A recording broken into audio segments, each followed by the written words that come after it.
Saya nyapa Sobat Hijau dulu ya Mbak. Assalamualaikum warahmatullahi wabarakatuh. Selamat sore Sobat Hijau. Bersama saya sudah hadir Mbak Zaskia. Cantik ya?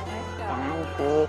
Nanti kita akan ngobrolin juga ini tentang badak karena Mbak, kemarin tanggal 24 Maret kita baru kelahiran 1 badak Sumatera. Oh, happy banget. Nah, pada pengen tahu seperti apa sekarang perkembangannya? Yuk, kita ikutin ngabuburit di hutan.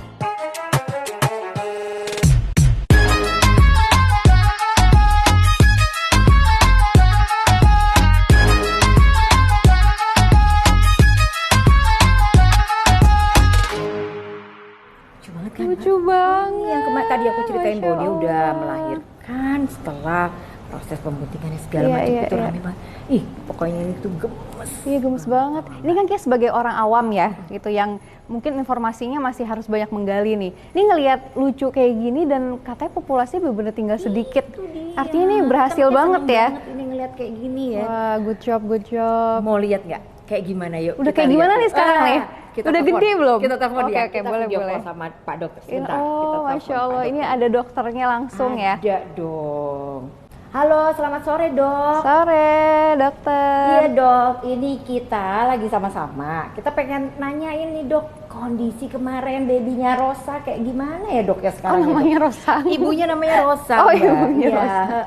Gimana dok kondisinya sekarang? Alhamdulillah baik, selamat sore, selamat sore. Ini udah hari ke-11 ya, hari ke-11 ke-12 dan sampai saat ini sudah bisa lari-larian sama induknya, sudah diajarin macam-macam sama induknya, diajarin berkubang, diajarin untuk ya lari-larian bagaimana layaknya badak gitu. Dan induknya juga sangat perhatian. Beratnya hari ini itu 25 sampai 26 kg kita timbang harian ya. Jadi kabarnya begitu bayinya Rosa begitu. Dok, itu kayaknya kemarin seru banget ya ngelahirinnya. Kita semua ngelihat di videonya. Itu seberapa menegangkan sih dok prosesnya kemarin itu? Nah ini menarik nih. Badak Rosa itu kawin dengan badak Andatu itu bulan Desember tahun 2020. Jadi sekitar 16 bulan yang lalu ya. Itu pun prosesnya tidak bisa semerta-merta ya. Jadi badak ini soliter, hewan soliter, kemudian dia harus siap dulu betinanya untuk menerima si jantan. Nah prosesnya itu untuk Rosa dengan Andatu itu alhamdulillah lancar, perkawinan terjadi. Waktu itu kita rekod ada 2 kali perkawinan dan kemudian beberapa hari kemudian kita cek terjadi adanya namanya vesicle. Vesicle itu adalah embrio yang awal yang untuk kehamilan dan menempel pada tanduk uterus yang sebelah kiri, tanduk rahim sebelah kiri. Kemudian setelah itu baru kita mengindikasikan bahwa dia terjadi kehamilan awal dan kita mulai memberikan hormon untuk penguat kebuntingan. Jadi Rosa ini hamil sekitar 475 di hari 476 lahir. Jadi 4 hari sebelum 16 bulan. Selama 15 bulan kita berikan hormon penguat kebuntingan. Nah, itu selain itu kita juga cek rutin dengan alat ultrasonografi, alat USG untuk mengecek kesehatan kebuntingannya, baik itu mungkin 1 mingguan atau per 2 minggu atau per 20 hari. Nah, semakin menjelang ke lahiran itu semakin kita mengeceknya. Jadi untuk melihat kesehatan kehamilannya dan juga nanti posisi anaknya begitu. Itu yang kami lakukan. Selain itu juga pemenuhan kebutuhan nutrisinya badak ini kita penuhi semaksimal mungkin, seoptimal mungkin yang bisa kami lakukan. Gitu informasinya. Itu katanya kemarin Rosa itu kehamilan yang ke-9. Jadi setelah 8 kali gagal ya dok ya? Itu gimana dok ceritanya dok? Kok akhirnya dia bisa bunting tuh gimana tuh? Oh dok? Jadi udah pernah keguguran dulu? Sudah 8 kali keguguran ya dok ya? Iya, betul sekali Sobat Hijau. Jadi badak rosa ini dari pertama kali mulai hamil itu di tahun 2017 sampai dengan tahun 2020 mengalami 8 kali kegagalan kebuntingan ya. Kegagalan kebuntingan itu disebabkan karena adanya tumor jinak di dalam rahim, karena memang awalnya badak rosa ini lama tidak kawin karena masalah perilaku. Jadi dia takut dengan badak lain, awalnya seperti itu, sehingga terjadi tumor, dan tumor itu menyebabkan terjadinya kegagalan bunting pada umur di bawah 30 hari, dan itu berlangsung 8 kali sampai dengan tahun 2020. Nah itu kami waktu itu sudah merencanakan akan mengangkat tumor tersebut karena indikasinya bahwa tumor itu mengganggu implantasi dari si vesikel yang tadi saya sebutkan ya, vesikel calon bayi gitu untuk menempel pada rahim induknya. Tapi qadarullah terjadi pandemi sehingga rencana itu gagal, tidak bisa dilaksanakan. Tapi kami tetap berusaha untuk selalu mengawinkan Rosa pada saat dia bunting dengan memberikan gizi yang baik terhadap Rosa maupun terhadap badak jantannya. Kemudian juga kami juga merawat kesehatannya dengan baik, pemberian vitamin dan lain-lain. Nah, pada bulan Desember 2020 itu alhamdulillah terjadi kebuntingan yang sampai bulan kemarin, di bulan Maret ya, tanggal 24 Maret itu lahir menjadi 1 ekor anak badak betina yang sehat. Jadi yang kami lakukan adalah tetap berusaha walaupun kegagalan, banyak kegagalan itu adalah ada satu kesuksesan gitu. Itu yang kami lakukan. Oke dok, makasih banyak. Terima kasih dokter. Dokter semangat ya menjalankan tugas. Ya, salam juga dari kami di Swakarino, Sumatera, Taman Nasional Waikambas. Salam konservasi dan tetap selalu berusaha untuk melakukan yang terbaik dalam hidup ini. Iya dok, makasih ya dok. Makasih. Oke, sampai ketemu lagi ya. Waalaikumsalam. Waalaikumsalam warahmatullahi wabarakatuh. Wah, menarik banget ya. Ini kayak jadi dapat ilmu baru loh datang ke sini. Ini mudah-mudahan teman-teman yang nonton juga dapat ilmu baru dan kita lebih mengerti lagi. Karena kan selama ini taunya cuman oh iya badak udah mulai punah. besar, Lalu bagaimana gitu kan. Tapi ternyata anaknya tadi, gemes banget Mbak. Jalan-jalan lagi kita lihat ya. Nanti kita ngobrol lagi yang lebih asik sama Bu Direktur, oke? Tapi aku pengen nanya deh Mbak, kenapa sih makanya si rino-rino ini nggak ditaruh aja di alam liar gitu? Kenapa harus ditaruh di suaka rino gitu?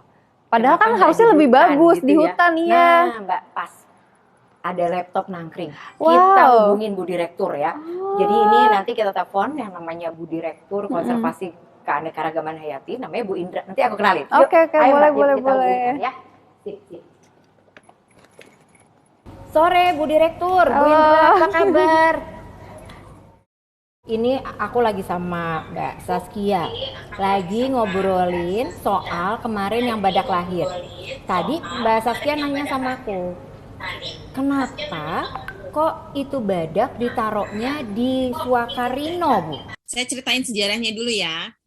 Jadi sejarahnya itu sekitar tahun 90-an ya. Itu badak Sumatera itu kan sudah mengalami penurunan populasi di alam. Dan kita kemudian pemerintah melakukan program rencana aksi konservasi berupa program yang disebut dengan konservasi ex situ. Jadi beberapa badak dari alam kemudian ditaruh di luar habitatnya yang kita sebut sebagai bagian dari program konservasi ex situ. Nah, ada beberapa badak yang ditaruh di kebun binatang di luar dan kemudian beberapa badak ditaruh di kebun binatang di Indonesia. Nah, program ini ternyata belum memberikan hasil terhadap peningkatan populasi. Artinya dia belum bisa berhasil kawin alami. Nah, kemudian makanya dikembaliinlah itu semua yang dari luar negeri kembali ke Indonesia. Yang dari luar negeri, yang Bu? tersisa, ya. Yang dari luar negeri, Bu? Ya, yang dari luar negeri semua yang tersisa itu hanya tinggal yang namanya Andalas sama Harapan. Itu dari Amerika, itu semuanya kembali semuanya ke Indonesia. Nah, itu yang terjadi, semuanya kembali ke Indonesia. Kita kemudian melakukan program konservasi ex situ di yang disebut dengan Sumatran Rhino Sanctuary yang ada di dalam Taman Nasional Waikambas. Itu ceritanya. Jadi sebetulnya si Suakarino itu ada di dalam Taman Nasional juga. Ya. Artinya kan alamnya juga memang alami gitu ya. Tapi memang sekarang itu tadi kan kita ngedengerin nih Bu. Tadi kita ngobrol sama Dokter Zulfi. Jadi diceritain bahwa memang kelahiran bayinya Rosa itu dengan bantuan gitu Bu ya. Ya, kebetulan aja lagi ada masalah ya dengan bayinya Rosa ya. Pungsang ya Bu Dia ya. posisi dalam Pungsang ya Bu ya. Dia dalam posisi dia tidak kepala duluan gitu. Ini belakang saya, latar belakangnya Iya. lagi ada gangguan nih, ada makakan nih di belakang saya. Saya langsung gagal fokus Bu. Nah, kemudian kenapa kita membantu dia dengan cara kita mencoba untuk melakukan intervensi ya, artinya dokter hewan di sini kita bantu dengan posisinya supaya bisa normal dia keluar lagi. Nah, ini yang bagaimana dokter hewan di sini tadinya sebenarnya hanya berjaga-jaga saja. Taunya memang terjadi sesuatu kelainan sehingga kita memang terpaksa harus membantu. Iya, tadi juga dengar ceritanya memang ada proses USG dan segala macam ya Mbak. Sistem reproduksi badak ini memang agak unik nih. Dia itu estrusnya itu 1,5 tahun sekali dan cuma 4 hari. Nah, karena badak itu juga soliter ya, dia susah untuk ketemu badak jantan sama badak betina. Nah, ini yang kemudian mengapa kita terpaksa harus intervensi manusia. Karena kalau di alam dia nggak akan ketemu tuh bukan juga pada saat estrus atau pada saat dia birahi. Jadi juga nggak terjadi kawin alami. Kurang lebihnya seperti itu, sehingga kita mengapa ditaruh di suaka, di sanctuary, itu supaya kita ada sedikit campur tangan manusia supaya juga terjadi perkawinan alami, tapi dengan bantuan pada saat dia estrus atau birahi, kita mempertemukan dengan jantan. Makasih ya Bu, karena ini juga udah menjelang waktu buka puasa. Nanti kita kapan-kapan main lagi ya Bu, ngobrol lagi. Mudah-mudahan bisa diajak Ibu ke sana. Mau ya Mbak ya, kita kapan-kapan ke Taman Nasional. Ya Bu, sampai ketemu Ibu, selamat berbuka puasa.